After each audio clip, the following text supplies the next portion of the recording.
agradecerles a todos por estar acá.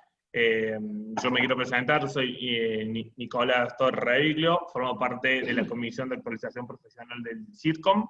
El CIRCOM es el Círculo de Comunicadores Institucionales y Relaciones Públicas. Somos un grupo de profesionales de esta rama de la comunicación que nos dedicamos a trabajar en empresas, en ONG, o como consultores, que lo que hacemos es reunirnos para, el objetivo del CIRCOM es jerarquizar la profesión. Con una profesión medianamente nueva, las relaciones públicas más que todo, la comunicación no, entonces nos reunimos para tratar de jerarquizar. Somos un grupo que trabajamos en pos de eso, y particularmente la Comisión de Actualización Profesional lo que quiere es eso, hacer actualizar a los socios, que formamos parte, son los profesionales, a través de distintas herramientas que le pueden ayudar. Entonces hoy decidimos hablar de emociones, y más en este contexto en que nos encontramos. Por eso invitamos a Kai Hersevich, espero haber pronunciado bien, que es psicóloga, especialista en psicología clínica, es directora y fundadora de IPIC, Instituto de Psicoterapia Integrativa de Córdoba. Trabaja en atención clínica de la modalidad presencial y online, atendiendo a adolescentes, jóvenes y adultos. Hace psicoterapia y EMDR, trabajo con trauma. Es profesora de curso de posgrado para psicólogo en el IPIC, que es una entidad formadora reconocida por el Colegio de Psicólogos.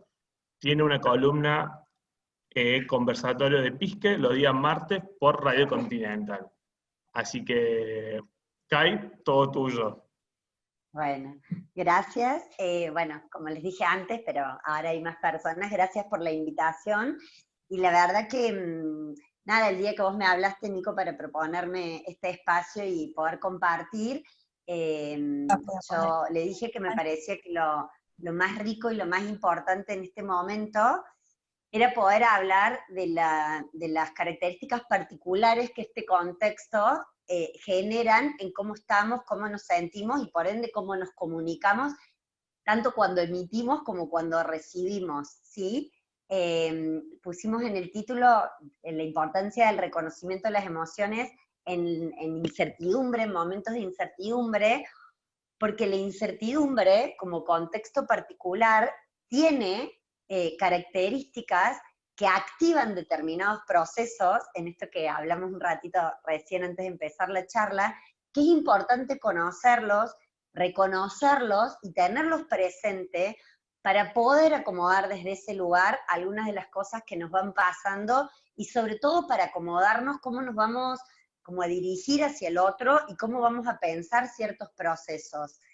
La incertidumbre tiene la característica propia de generarnos un estado de agitación, ¿sí? De agitación o de movilización, porque algo que nosotros buscamos siempre, que es saber medianamente en qué contexto estamos, en qué situación estamos, ahora es inespecífico.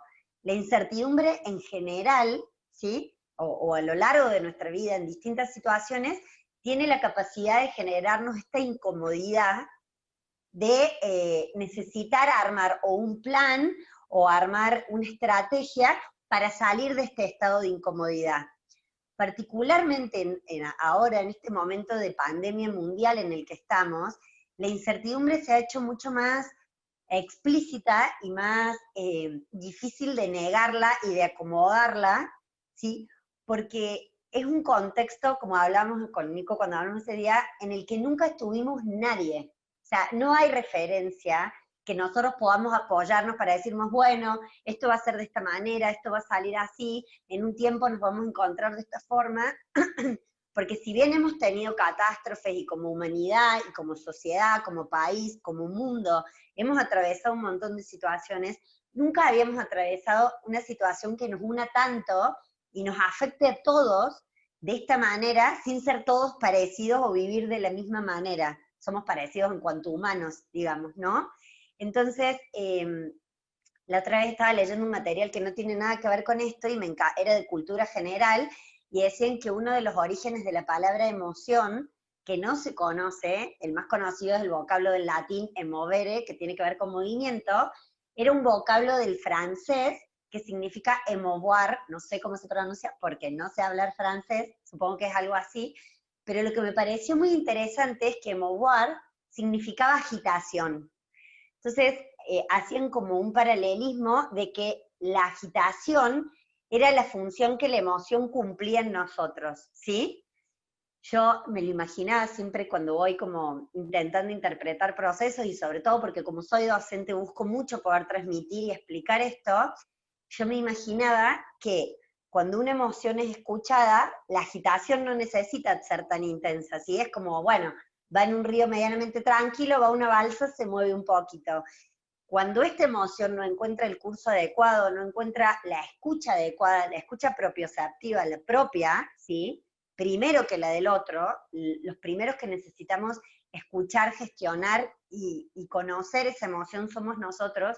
Cuando no tiene la escucha adecuada, la agitación necesita ser más intensa, ¿sí? Y esto es lo que nosotros los psicólogos vemos y hablamos como las desregulaciones. Pero en la comunicación también existen desregulaciones, ¿sí? Cuando hay diferencia en la comunicación, cuando no llega el mensaje, cuando hay un ruido entre lo que comunico y lo que de verdad quería comunicar, estas son desregulaciones puestas en distinto canal, pero también tiene que ver con una agitación que no fue adaptativa, ¿sí? Que no fue productiva. Entonces, volviendo a esto de la incertidumbre, lo primero que me parece muy importante, y lo voy a decir así esquemáticamente porque no es una clase de neurobiología de las emociones, pero es que sepamos que en este momento nosotros, hay una parte de nuestro sistema, de nuestro cerebro, ¿sí?, que se llama el sistema límbico, que adentro tiene una personita, una partecita muy importante, no es una personita, que se llama la amígdala. O casualidad, este sistema límbico es tanto el encargado de regular nuestra vida emocional, ¿sí?, de regular lo que sentimos, lo que nos pasa, cómo lo interpretamos, como el encargado de mantenernos en alerta y de cuidarnos para la sobrevivencia. Y no es casualidad que esté todo radicado en el mismo lugar, ¿sí? Porque esto de lo que nos habla, en realidad es de la importancia y la función adaptativa que las emociones tienen neurobiológicamente para nosotros, ¿sí? Cuando mucho tiempo la emoción se la ha descalificado, no se la ha estudiado, o se la ha visto como pseudocientífico, cuando de repente los avances que viene habiendo en la neurociencia nos van enseñando qué es lo que pasa en este cerebro, que es el asiento de la mente, ¿sí? Nosotros sabemos que hoy se distingue perfectamente que el cerebro tiene que ver como con los órganos biológicos, las funciones, las áreas, las conexiones, y la mente tiene que ver como con esa conciencia que me piensa, que me siente, que me conoce, que tiene memoria autobiográfica, que se asienta en los procesos del cerebro, pero no es el cerebro, ¿sí? Pero los avances hoy que ha habido justamente en la neurociencia nos dejan entender mucho mejor lo que nosotros íbamos deduciendo, aprendiendo y conociendo de la mente. Y esto lo que nos da es el asidero en primer lugar, de entender que si la emoción cumple una función biológica y la realiza el mismo centro que está ocupado de mantenernos vivos, debe ser bastante importante incorporarla, mirarla, estudiarla y conocerla, porque no es casualidad que esté en el mismo barco que el que nos mantiene vivos, o el que tiene la función de que sobrevivamos, ¿sí? Y por otro lugar, es que ir entendiendo cómo funcionan, ir entendiendo qué datos nos dan, ir entendiendo de qué nos habla la emoción, nos permite a nosotros tener conductas más adaptativas. Volviendo a la incertidumbre, cuando nosotros nos encontramos en situaciones nuevas, en situaciones de alerta porque, por ejemplo, nada, voy a un lugar que nunca estuve, no estoy familiarizada ni con los códigos ni con la gente, mi sistema nervioso, como no se siente pancho en automático, ¿sí? Nuestro sistema nervioso es bastante como fiacoso en eso y rápidamente arma procedimientos de cosas, que lo que le genera es tener energía disponible para lo importante, lo que necesita procesar, y otras cosas ir haciéndolas como en automático.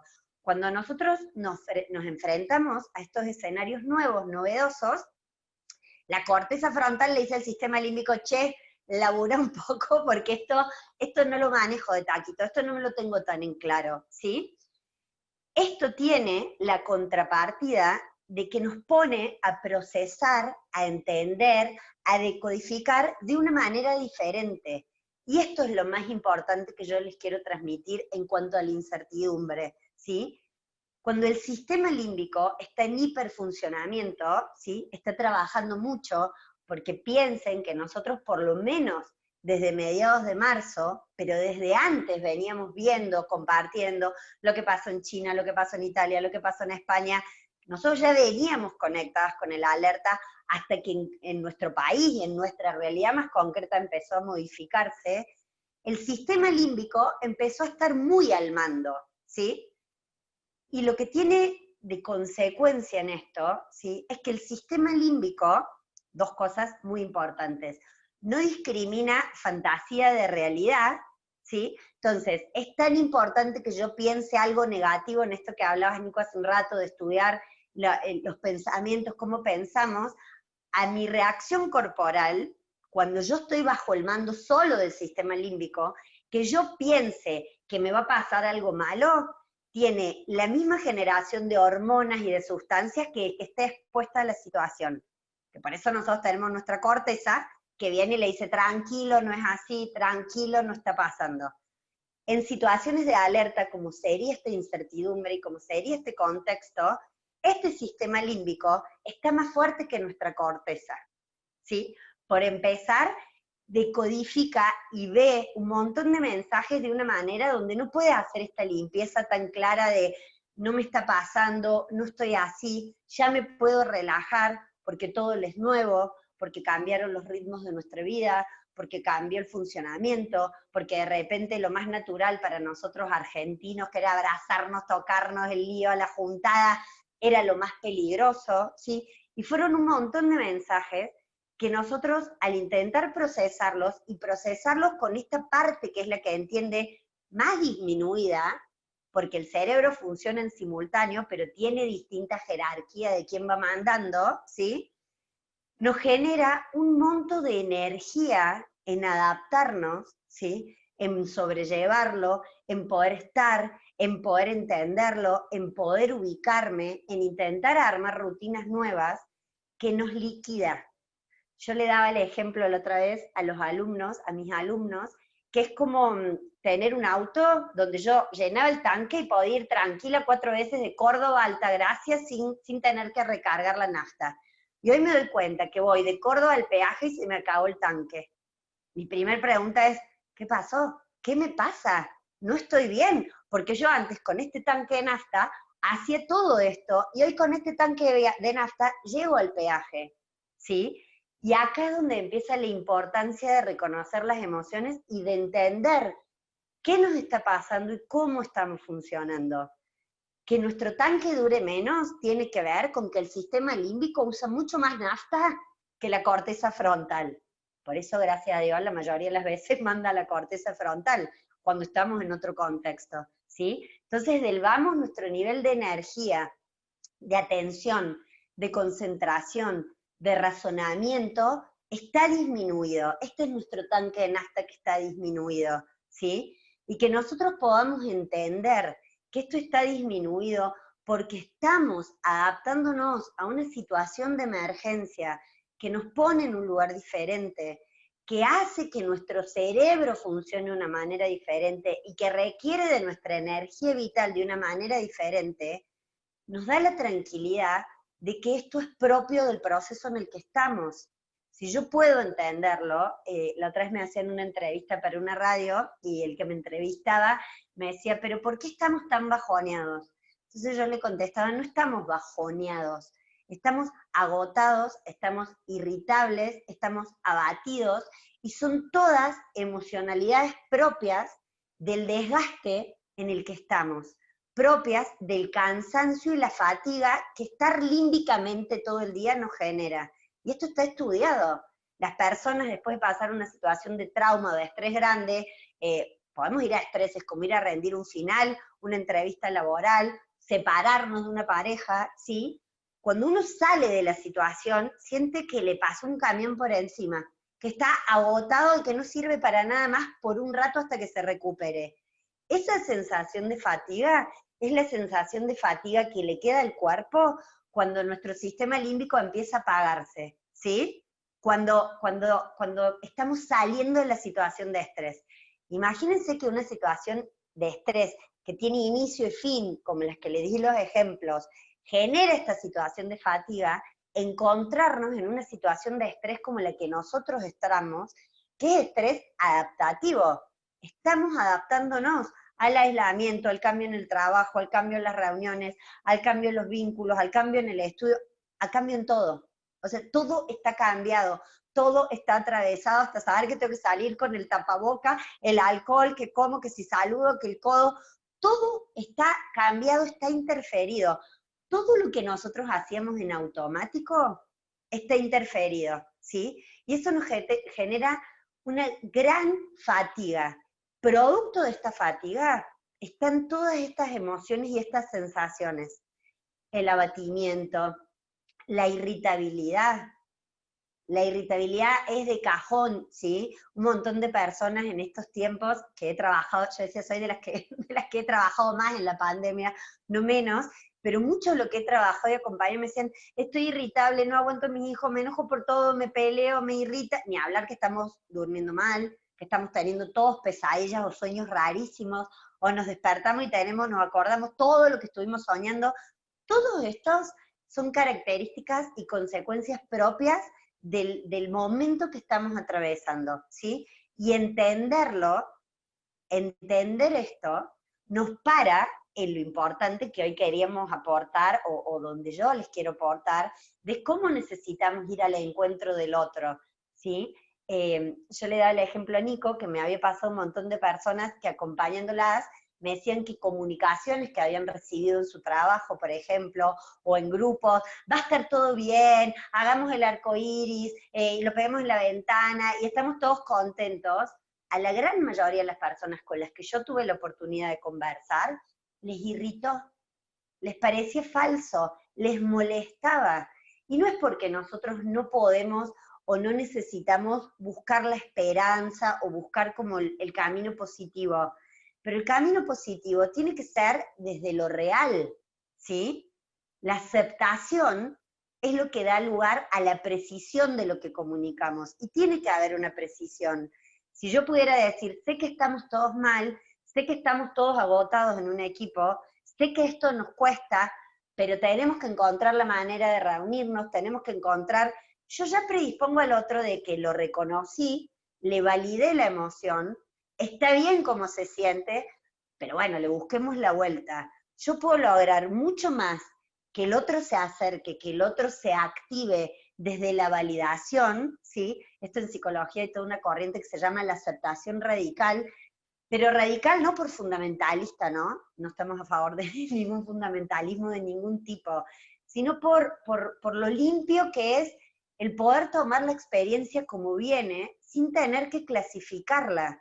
Este famoso mito de que hay emociones buenas, emociones malas, emociones adecuadas, inadecuadas, existe como todo un juicio que nosotros ni nos damos cuenta, pero lo incorporamos como incorporamos todo lo que incorporamos de la cultura familiar y social en la que nos movemos, que nos va marcando las cosas que está bien que nos pasen y las cosas que no están bien.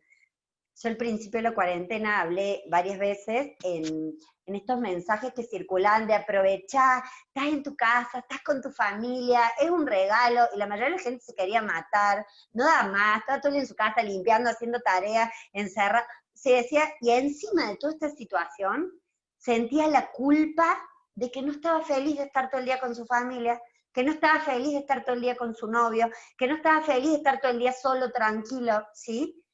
Cuando se nos impone algo que tendría que servirnos a todos y que está sustentado de estos lugares que son imperativos, que no son reales y que no ven cómo estamos, nosotros los rechazamos porque se transforma en una exigencia más, se transforma en algo más que nos dice lo que tendríamos que estar pudiendo y sentimos que no podemos, lo que tendríamos que estar logrando, haciendo, cómo nos tendríamos que estar sintiendo.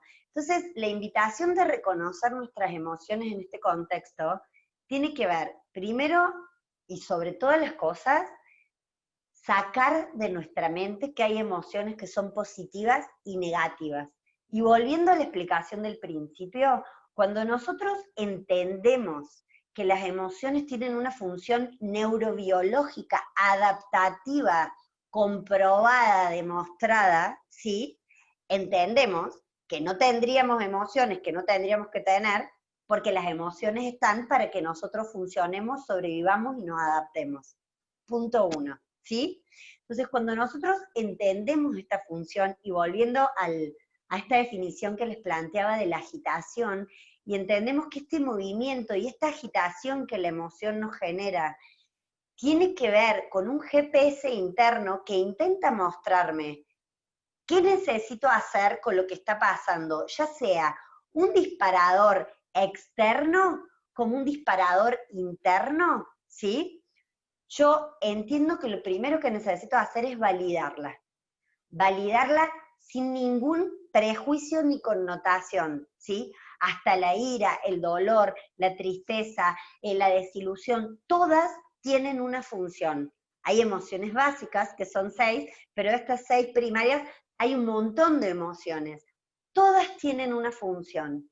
El problema en la emoción, ¿sí? El problema en la emoción lo genera cuando no es escuchada. Y ahí volvemos a la imagen que yo les hacía del agua, ¿sí? Si yo no escucho la agitación suave, la emoción va a necesitar agitar, agitar, agitar, hasta que yo voy a estar con un tsunami. Cuando yo me enfrenté con el tsunami de la desregulación, ¿sí?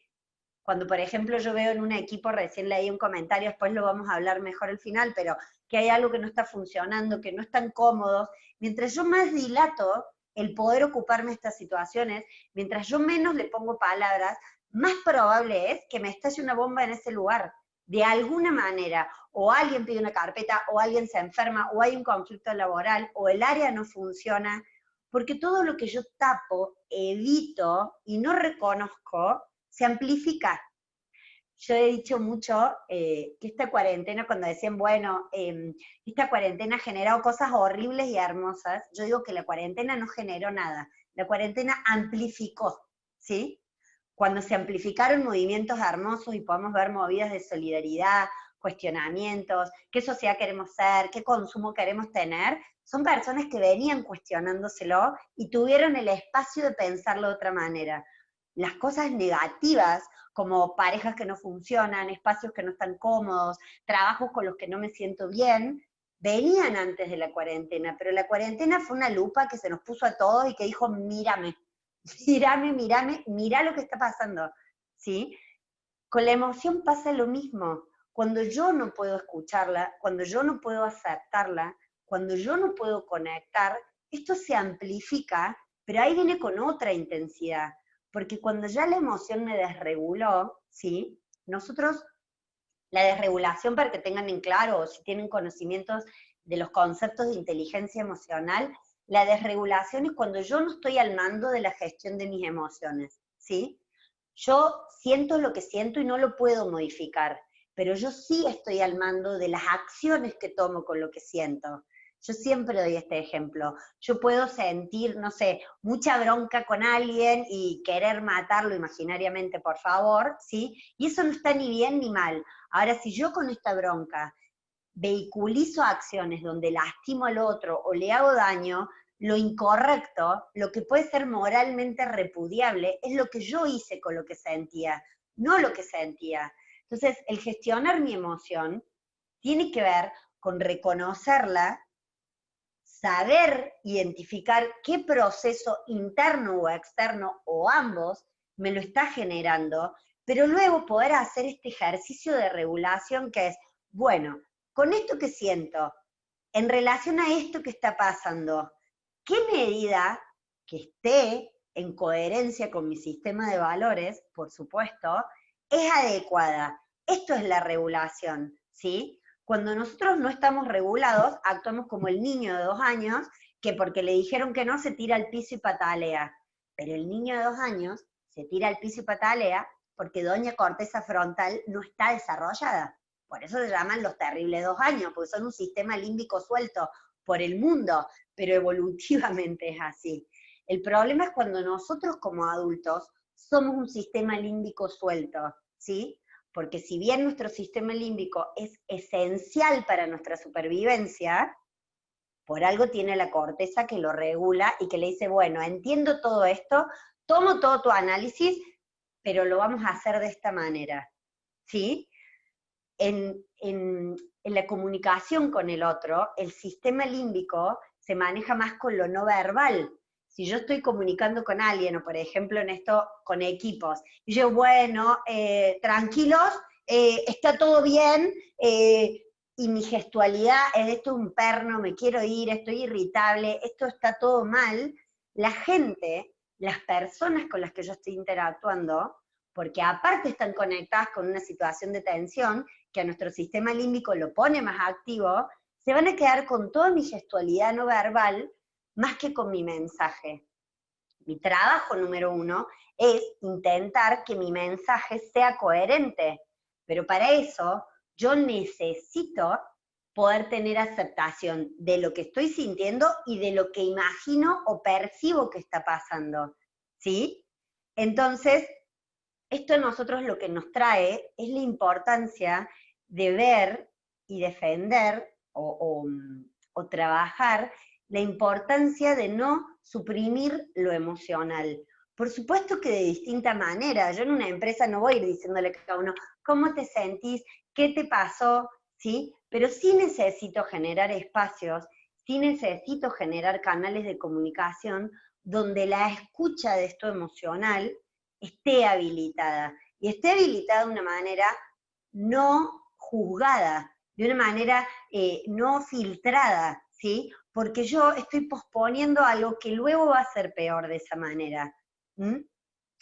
En esto de amplificar la emoción, la otra vez leí un informe de Naciones Unidas que decía que la depresión es la enfermedad que más ausencia laboral y carpetas médicas tiene en el mundo, más que el cáncer, que el ataque de corazón, que los infartos, bueno, da un montón de ejemplos.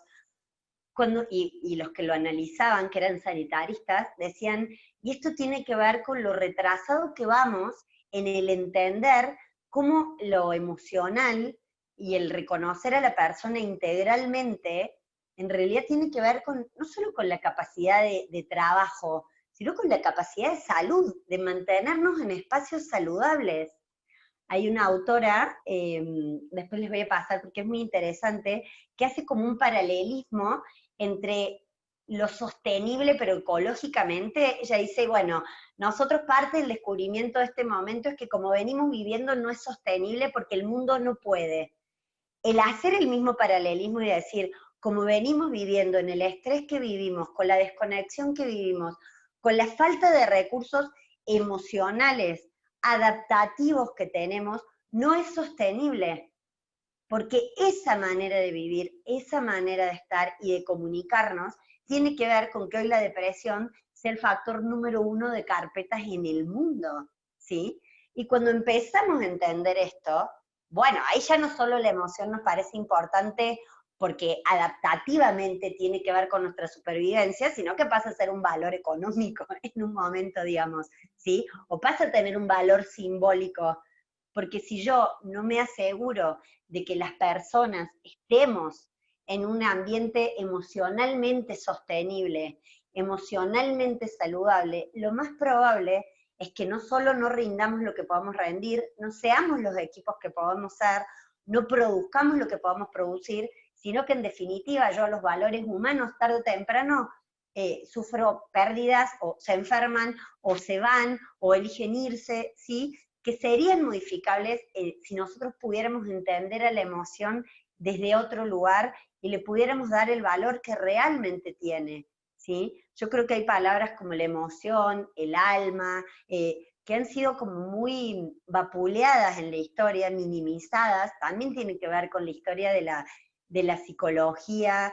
de no sentir que esto es ciencia, y creo que el poder dar argumentos firmes, el que podamos hacer estas explicaciones y el que podamos entenderlo y pararnos de esta postura, permite que recuperemos la importancia de, bueno, de esto, de la emoción, ¿sí? De la comunicación, de que no es lo mismo comunicar de una manera u otra, de que el mismo mensaje comunicado de una forma u otra es absolutamente diferente, el efecto replicador.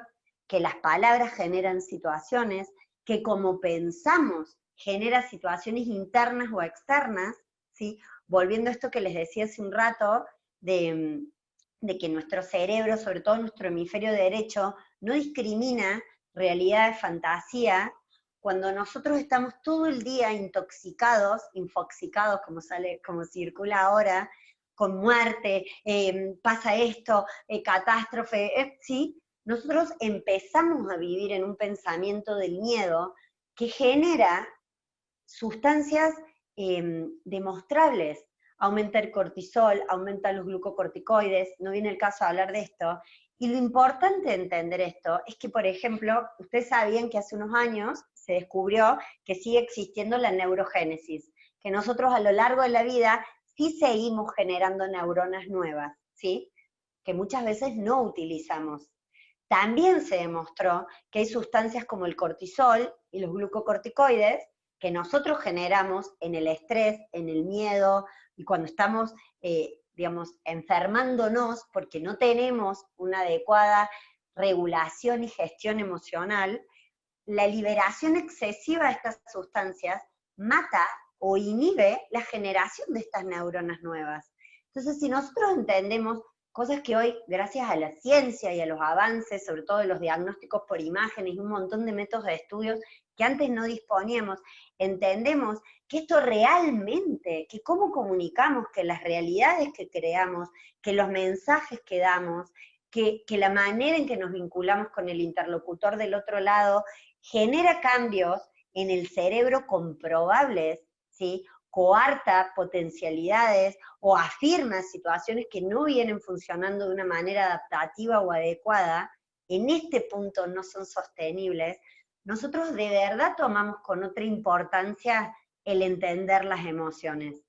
Y no solo por el lugar vivencial y existencial hiperválido de si yo no sé lo que me pasa, menos voy a saber qué necesito hacer con lo que me pasa. Es que hoy entiendo que es mucho más profundo.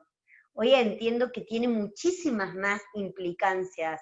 Y creo que sobre todo los que ocupamos ciertos espacios de mayor influencia, sea en un puesto laboral, sea docentes, sea personas que tenemos capacidad de transmitir mensajes, necesitamos conocer estas situaciones, necesitamos entender cómo funcionamos, porque nos va a hacer, volviendo al ejemplo que di al principio, ¿sí? Nadie que no sabe cómo funciona el cerebro, cómo funcionamos, va a entender realmente adecuadamente qué puede funcionar como mensaje. Nosotros perdemos espacios válidos de hacer que esto crezca. Y si hay algo que hoy nos está pasando a todos, y que ojalá quede como cuestionamiento y como manera de interpelar cómo venimos funcionando, viviendo, relacionándonos, es que necesitamos sistemas más colaborativos, necesitamos poder vincularnos de otro lugar, necesito entender que yo no puedo liderar un equipo que no conozco, que yo no puedo liderar un equipo que no siente que puede hablar conmigo, ¿sí? Que cuando yo me preocupo por la persona que tengo al frente, estoy abriendo un montón de espacios que van a hacer que todo lo que entre nosotros pase funcione de otra manera. La otra vez, en una charla con Humberto Maturano, que es un filósofo chileno, él dijo algo impresionante, y decía en esto de que, y compartiendo, él es biólogo, en primer momento fue biólogo, y él desarrolla la biología cultural, porque él estudia como todo lo biológico que tiene que ver con cómo nos hacemos humanos.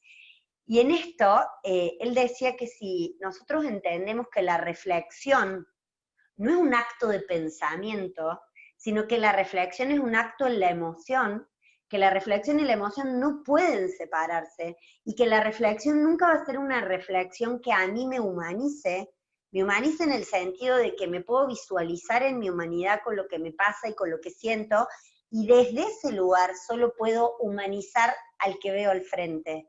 Solo puedo entender al otro en la multiplicidad de situaciones que pasa, en la complejidad que es la persona que tengo enfrente. Yo no puedo hacer esto si yo primero no puedo hacer esto conmigo. Y no es divisible el acto de la reflexión con la emoción, ¿sí? No es, bueno, cuando escucho yo esta frase, bueno, no sé, sobre todo yo trabajo mucho con adolescentes y cuando hago entrevistas con los padres me dicen, bueno, dejemos la emoción de lado, doctora, y me mata cuando me dicen, doctora, ¿qué hacemos? No, le digo, es que no podemos dejar la emoción de lado, porque de esto se trata.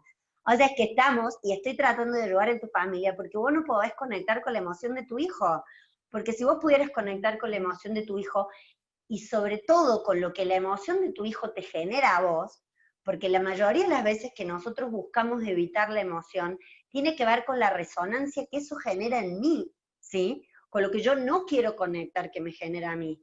Si eso estuviera circulando, vos no me estarías pagando la consulta y te estarías ahorrando una plata interesante, porque no me necesitarías. Nos reímos, pero de verdad es así, ¿sí? Entonces cuando circulan estas cosas de yo puedo ser objetivo, lo entendamos, lo razonemos, hagamos un plan de acción, después vemos qué nos pasa. Necesitamos entender que esto es antihumanidad. O sea, nosotros humanamente somos una reflexión que se apoya en una emoción y no las puedo dividir porque hoy hasta científicamente puedo probar que la emoción está enraizada en lo neurobiológico. Todo lo que circula hoy de la neurobiología de las emociones, justamente lo que me muestra es que ya no puedo hablar más de psique soma, reflexión, pensamiento, emoción, cuerpo, mente. Esto no existe. Quedó viejo, viejísimo, nos queda chico, no es sustentable y es la base, este pensamiento dicotómico dualista, es la base de la mayoría de nuestras dificultades, ¿sí? Entonces, cuando nosotros de verdad hacemos el ejercicio de entender a la emoción, entender que son tan importantes que el mismo que me tiene que mantener vivo y me tiene que avisar si hay un peligro, es el que procesa mi emoción, y eso no es casualidad, porque si hay algo que está bien hecho es nuestro sistema nervioso, ¿sí? De hecho, avanzamos y seguimos descubriendo cosas, porque es impresionante esta maquinaria que hemos tenido, crean lo que crean, de dónde viene, quién lo creó, ¿sí? No podemos discutir que esto es brillante en sí mismo. Si esto funciona así, es porque esto es así. Y hoy, entender y reconocer nuestras emociones en este contexto de incertidumbre, tiene que ver con entender de verdad que el recuperar a la emoción como herramienta, como guía, como GPS, como codificador de mi experiencia interna y externa, como puente de encuentro con el otro, es impostergable, ¿sí? Es ya no se puede dilatar. Ay, me encanta a los que les gusta lo biológico, porque yo soy fan de lo biológico. Yo voy leyendo también, ¿sí? Soy fan, pero porque me parece que realmente hoy podemos probar cosas que, nada, que se acaban los argumentos. Cuando te dicen, ¿qué importa la emoción? ¿Sabes que sí? Ah, no, yo lo que peleo con los que me dicen que importa la emoción, y con argumentos, ganamos ahí, ¿sí? Entonces, el recuperar esto, el recuperar la emoción, el entender a ver, acá hay muchos psicólogos, estudiantes de psicología, otras personas que les interesó la charla, comunicadores. Como comunicadores, los psicólogos también somos comunicadores, ¿sí? En otro sentido, con otra finalidad, que realmente empecemos a entender que el ser humano tiene que ver con esta reflexión que se basa en la emoción, cuando entendamos que necesitamos comunicar, cuando en este contexto yo me tenga que dirigir un equipo y entienda que poder partir no desde esta positivismo marketinero de nada, que no es real, que no es sustentable, que genera culpa, que genera exigencia, que genera que nos alejemos, ¿sí? Cuando lo podamos entender y podamos pararnos en este lugar, yo me voy a poder acercar a las personas y decir, sé que todos tienen miedo por el trabajo, estamos todos en esta situación, eso no es fragilidad, eso no es debilidad, eso es humanidad, ¿sí? Y podamos decir, tratemos de hacerlo mejor, no sé qué va a pasar, porque no sabemos qué va a pasar. Maturana decía, fue brillante en un momento, dice, hoy toda la historia con la incertidumbre, ¿de qué tenemos certidumbre? Lo que hizo esto de decirte, ponértelo en your face, hacete cargo, la vida te cambia del lunes al martes, empezó el 2020 terminamos todo encerrado con pandemia, ¿quién se lo veía venir? Nadie. En realidad esto nos tiene que servir, ¿sí? Nos tiene que servir para saber que nuestra seguridad no tiene que estar puesta en lo que sabemos que va a venir, ¿sí? El otro día leí una columna de Sinaí, de Sergio Sinaí, que habla de la diferencia entre el futuro y lo prospectivo. Lo prospectivo tiene que ver con poder pensarme. Eso sí es algo que yo puedo hacer.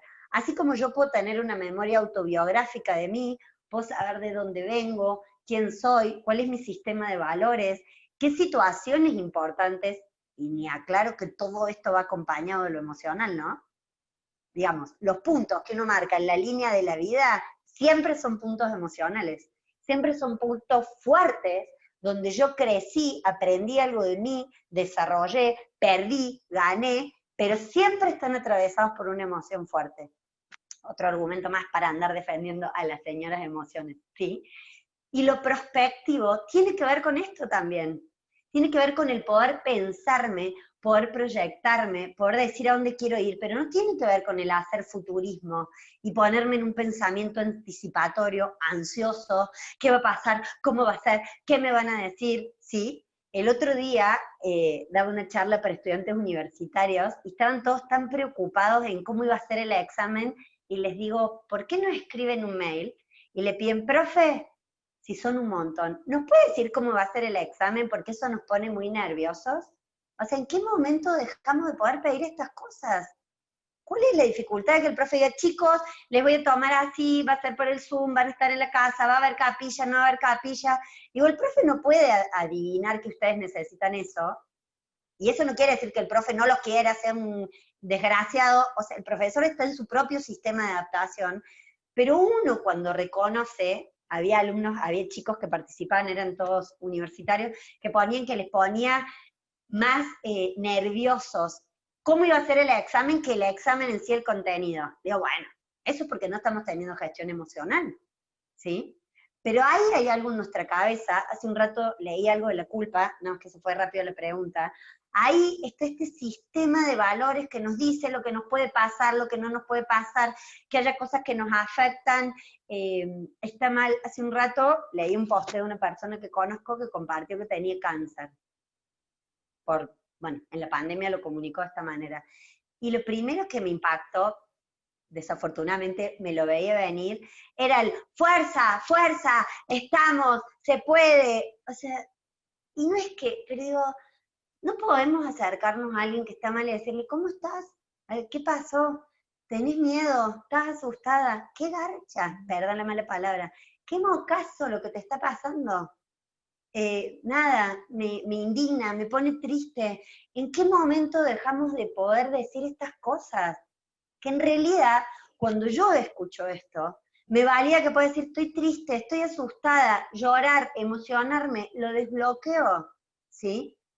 Todo bien, si uno va a intentar enfrentarlo, pero no sé si uno necesita en esos momentos el arengue corporativo de la, ¿cómo se llaman los de Estados Unidos que hacen los pompones, eso? O sea, cuando uno está conectado con otras cosas, pero no es porque nosotros somos malos, esto es aprendido, ¿sí? Esta autora que les nombré hace un rato decía que hoy el positivismo es un nuevo código moral. Si vos no sos positivista, no ves todo bien, no querés desarrollar tu potencia y no querés ser lo mejor que podés ser y usar todas las herramientas y los dispositivos que tenés, sos un fracasado. Estás muerto en la zona de confort. ¿Qué es eso?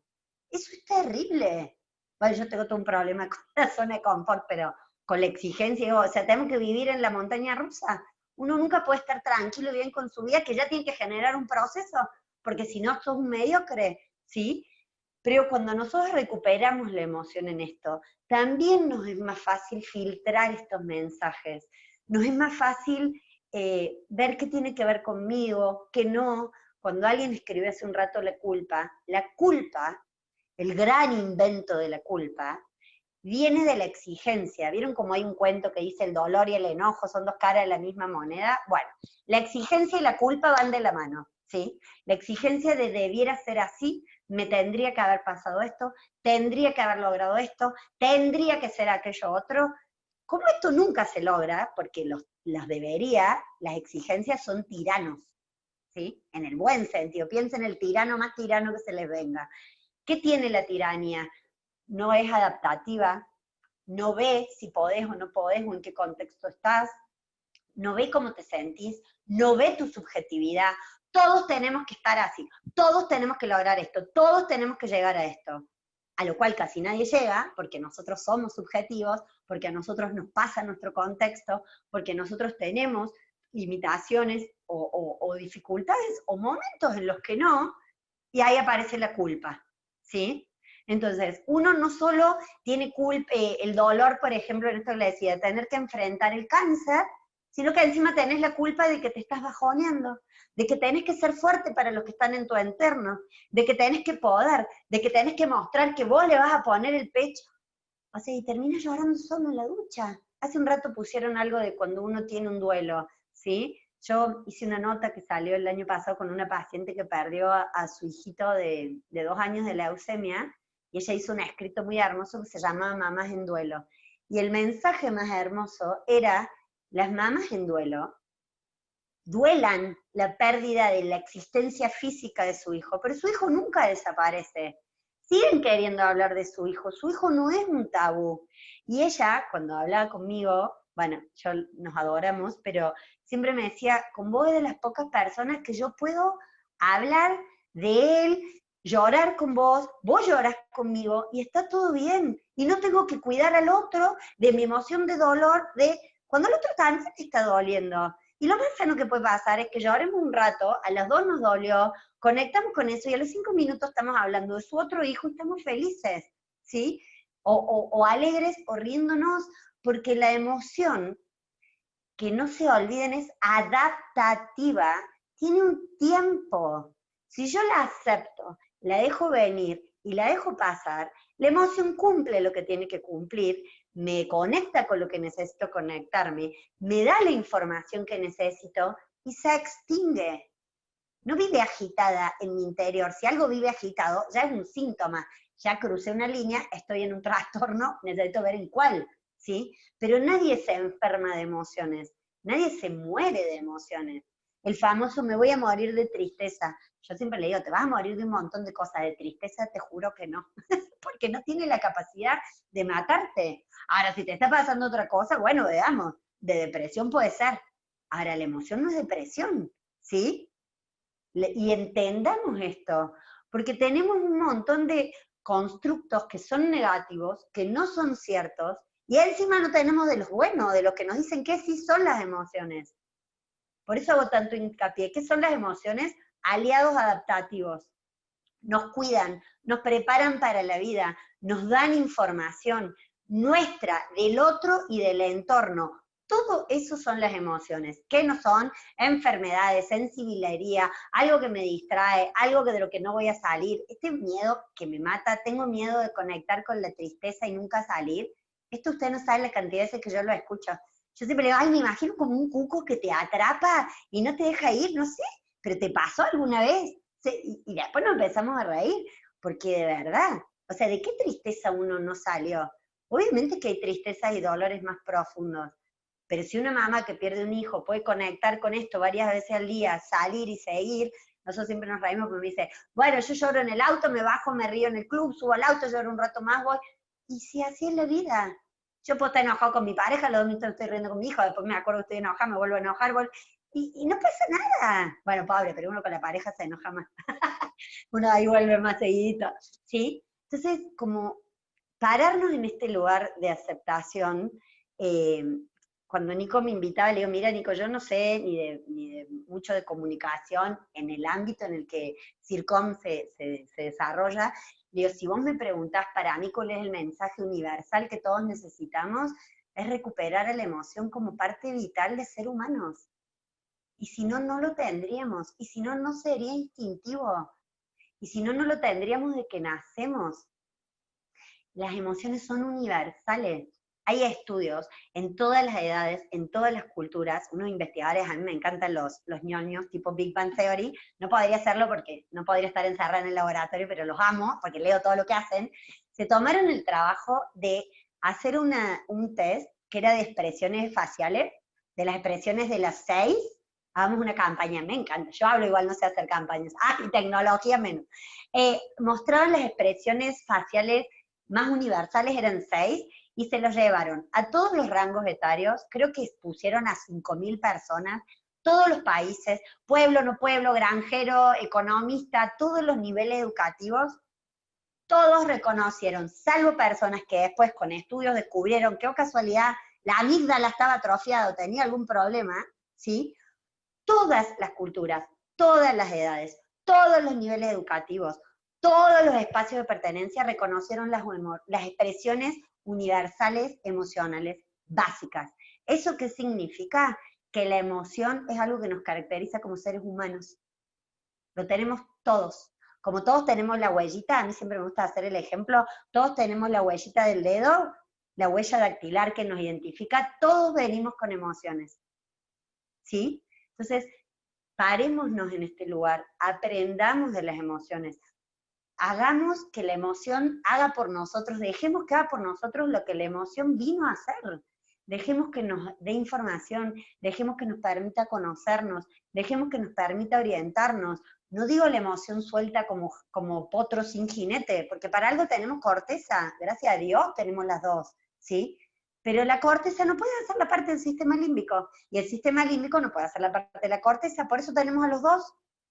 En estos momentos, hace un rato se me pasó una pregunta, que estamos todos límbicos, estamos todos con el sistema límbico, y aclaro, esto no es voluntario, activar o parar el sistema límbico, ¿no?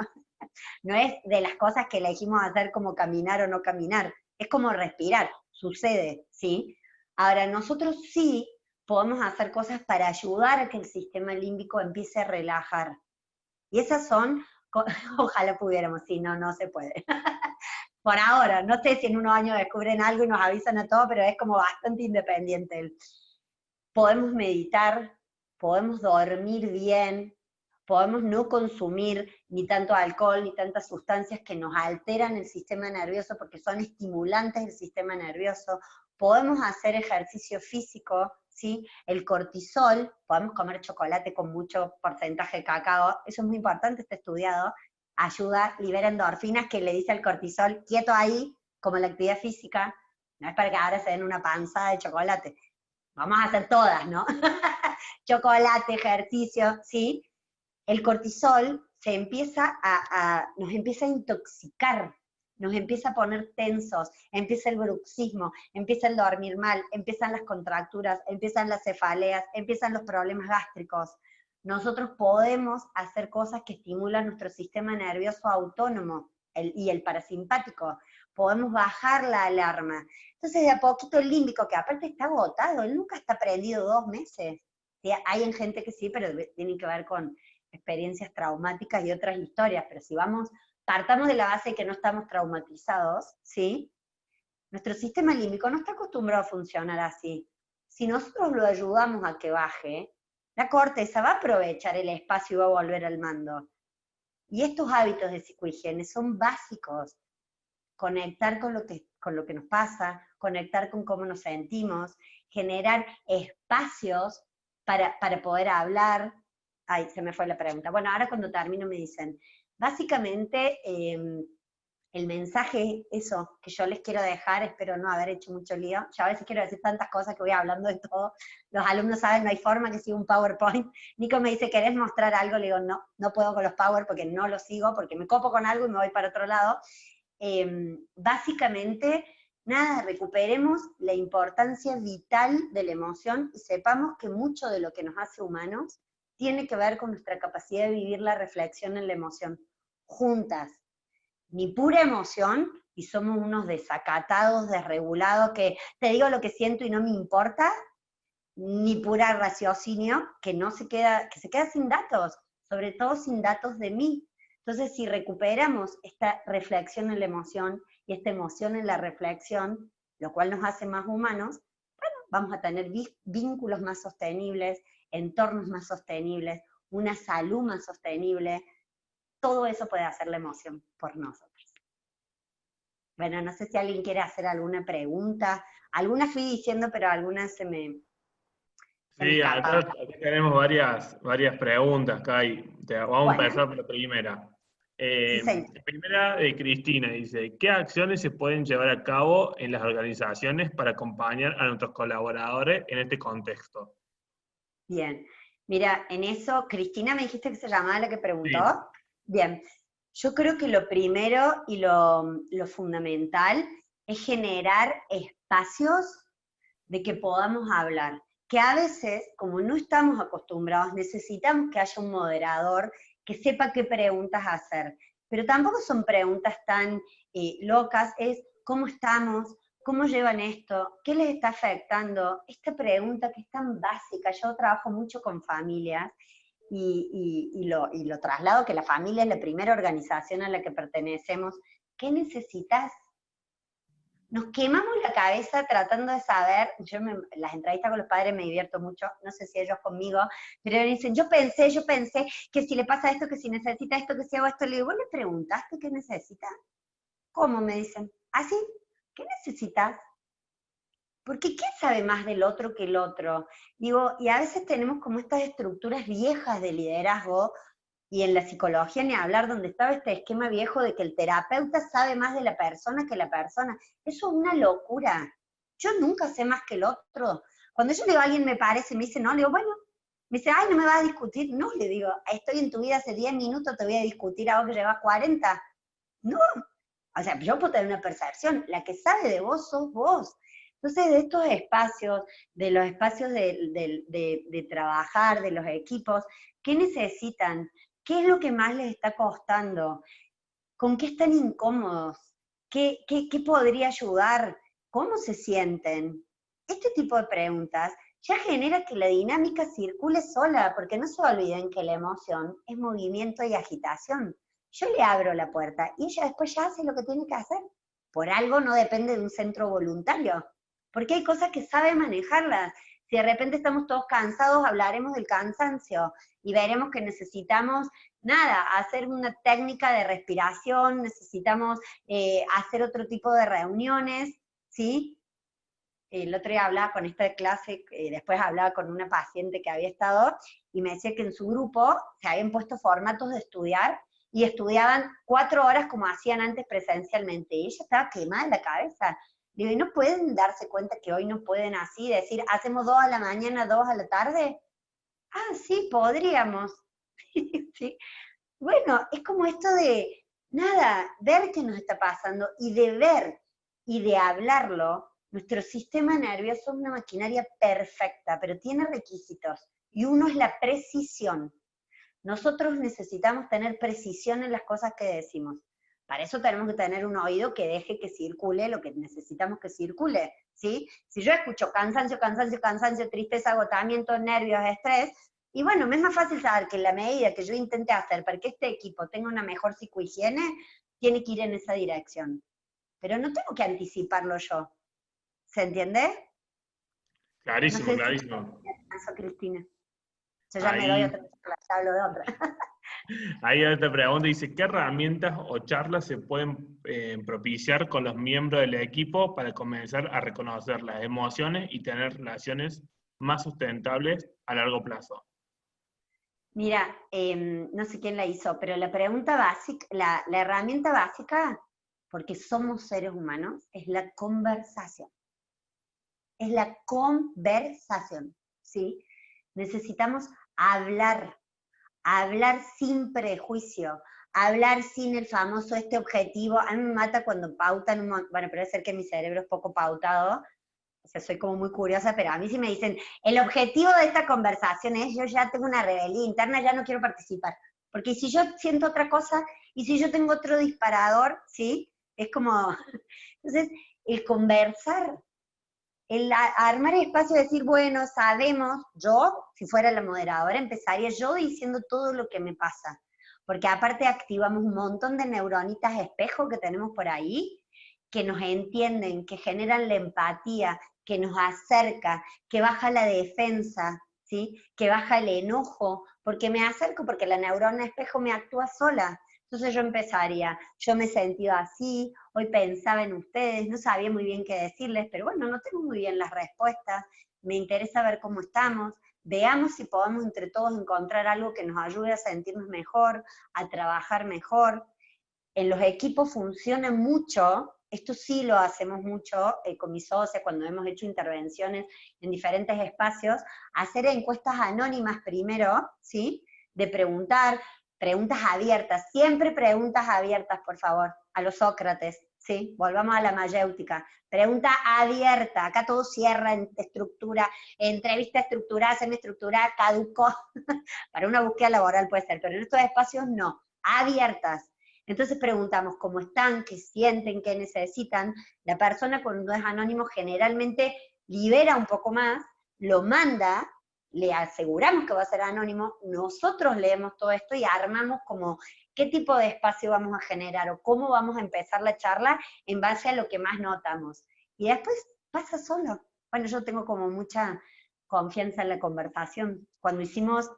Yo hice una formación con Maturana, con mi socia, tuvimos una semana en Chile, nada, y ellos conversaban, y y vos te ibas y decías, ¿cómo pude aprender todo esto en 2 horas? Conversando. Y vos te ibas con la cabeza rechipeada, te ibas nuevo, energizado, y Don Maturana nos tenía el trote, porque el señor tiene 24 años, pero vuela, ¿sí? Y lo único que hizo con nosotros fue conversar. Para mí, mientras más simple, mejores. Mejor. Buenísimo. Otras preguntas, pregunta Emanuel. Dice, Sí. ¿existen síntomas para reconocer cuando se entra en desregulación? Se habló Obvio. de no estar al mando de acciones y emociones. ¿Hay algo más? También me interesa saber si existen ejercicios o actividades prácticas concretas para salir de esa desregulación. Bueno, tenemos niveles de desregulación, ¿no? Bueno, ahí me sale mi parte de psicóloga, docente de psicología. Tenemos desregulaciones mínimas que puede ser gritar, no sé, yo como mamá de repente me siento a hacer la tarea en un momento que sé que no estoy ni con la cabeza, ni la paciencia, ni la energía, y a la tercera vez que me pregunta, ¿cómo 2 más 4 es lo mismo que 4 más 2? Probablemente me salga uno, pero pensá, eso es una desregulación, ¿sí? Que en realidad tiene que ver con que yo no supe ver, que yo no estaba en condiciones de ponerme a hacer esa actividad en ese momento. Tenemos desregulaciones como la gente que va en el auto y alguien lo encerró sin querer y se baja y quiere pelearse. Eso también es una desregulación. Ahora, la desregulación tiene distintos niveles, si está asociado con impulsividad o no, ni hablar si está asociado con alguna condición psicológica, con algún trastorno. Yo les estoy hablando de la regulación emocional básica, ¿no? No estoy yendo como a otros niveles. La regulación tiene que ver cuando la emoción actúa por mí y yo no elijo la acción, ¿sí? Cuando decimos me saqué, esto me puede, y encima nosotros sabemos nuestros puntos débiles. Ahí, yo siempre digo, yo por ejemplo soy, así como ven, toda simpaticona, según yo soy tierna, la gente dice que no, yo soy como enojona, me enojo. Yo ya conozco que mi nivel de enojo muchas veces he terminado peleando, diciendo cosas que no pienso y que no las hubiera dicho así. Como cumplo 40 años, gracias a Dios, que ya en mi recorrido aprendí de mí, y cuando yo empiezo a sentir que se me arde el cuerpo, que siento esa energía enojona, yo apago el teléfono, yo me retiro de la discusión, yo me voy a caminar, me voy a lavar los platos, me voy a bañar, y hasta que yo no siento que eso bajó, yo no hablo. Porque sé que cuando hable en esa emoción, como yo vivo esa emoción, es probable que diga cosas que no quiero decir o de la manera en la que no la quiero decir. Mi regulación en ese momento no es poder hablar, es saber que así no puedo hablar. Entonces me retiro. Hay muchas maneras de regularnos, pero tienen que ver con nuestra subjetividad, con conocernos. Por eso la emoción es tan importante. La emoción me habla de mí. La emoción me enseña a mí. Quiero un taller. Bueno, para otro día. Ahora ya no estamos extendiendo, pero yo feliz. Si yo hay algo que me gusta y tortura a la gente con las emociones, lo podrá decir los que me conocen, ¿sí? Entonces la regulación tiene que ver con saber desafectarme, no porque lo dejo de sentir, sino porque a la hora de tomar la decisión, yo puedo, de acuerdo a mi sistema de valores, elegir la acción, sabiendo que siento lo que siento. Eso es regulación, ¿sí? Clarísimo. Quedan 2 preguntas. Bueno, No sale el nombre, sale un teléfono, el nombre de usuario, pero dice, ¿por qué puede aparecer la culpa en algunas personas, por ejemplo, al estar en contacto en horario permitido en una salida recreativa con otra persona que puede por ahí no ha cumplido la cuarentena? ¿Cómo puede ayudar a liberar esa culpa? pero la culpa la tiene el que se juntó con uno que me complicó o sea, Sí, ¿quién a mí tiene la culpa? también. El que cumplió la Me parece, entiendo, ¿Con claro. quién se juntó? Preguntan. ¿Con quién se juntó? Hay que No, preguntarle. el chiste es, a ver, no, dejando de lado eso. La culpa, acuérdense, siempre tiene que ver con exigencias, ¿sí? Las exigencias siempre son rígidas. Nosotros tenemos que poder cuidarnos, pero tenemos que poder cuidarnos adaptativamente y con flexibilidad, ¿sí? Si yo me doy cuenta que estuve cumpliendo la cuarentena, que estuve haciendo un montón de cosas, pero que hay un momento que necesito, no sé, ver a alguien que me está afectando, que tengo una situación, yo necesito poder barajar y acomodar en jerarquía qué es más importante. Por supuesto, nunca dejando de tener conciencia de lo importante, ¿sí? Pero si yo voy, no me abrazo, estoy cuidada, mantengo la distancia, nada, estoy cumpliendo, ¿sí? Por algo, las etapas progresivas de la cuarentena se llama flexibilización. O sea, incorporemos la flexibilización. Lo que pasa es que hay muchos sistemas límbicos que se quedaron cuando nos encerraron y siguen pensando todo como ahí, porque como otro dato importante de nuestro cerebrito, nuestro sistema límbico, nuestro hemisferio derecho es atemporal, el que a nosotros nos da temporalidad el izquierdo, el sistema límbico y el hemisferio derecho no entienden, che, hoy, 10 de junio, no es igual que el 16 de marzo, para él es igual. Y ahí viene Don Izquierdo y le dice, para un poco, ya pasamos, flexibilizar. Por eso es tan importante que hagamos cosas para que se empiece a bajar la alerta del sistema límbico, para que éste pueda volver a ejercer todo lo que hace que es tan importante. Necesitamos a los dos, ¿no? Siempre a los dos, ni uno ni otro, los dos. Buenísimo, Kai. La verdad que ha sido clarísimo todo. Los comentarios ahí por el chat están diciendo que les gustó todo. Piden si podés dejar tu dato de contacto en el chat. Hay una persona que los pidió, así que Bueno, fíjate ahí. ¿acá lo escribo? Sí, en el chat, fíjate si querés, o después me lo pasas a mí, como quieras. Así que nada, agradecerte a vos por tu tiempo, clarísima la charla, así que nada, muchas gracias y muchas gracias a todos por participar de este espacio. Bueno, gracias. Ojalá haya aportado y bueno, nada, un placer poder compartir todo esto que me apasiona y que en realidad creo que es el gran cambio que tenemos que hacer. ¿Mm? Buenísimo, gracias a todos. Hasta luego.